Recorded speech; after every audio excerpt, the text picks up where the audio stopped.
চট্টগ্রামে দান বাক্সর টাকা চুরি করবার যাইয়া হাত আর বাক্সর উপরতে সরে না।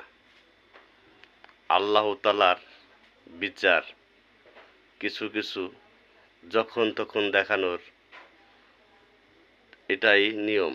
কারণ এই মুসলমানের ধর্মীয় জায়গার থেকে যদি টাকা, আল্লাহর রাস্তার টাকা যদি চুরি করে, তাদের এরকম বিচার হওয়াই ঠিক। এই যে চুরি করবার যাইয়া সারা রাত কাঁদতেছে, দাঁড়ায় রইছে, হাত ছুটতেছে না, আপনারা কিভাবে দেখতেছেন কে? আর এই ভিডিওটা প্রচুর পরিমাণ শেয়ার করবেন, সবাইরে দেখার সুযোগ করে দিবেন।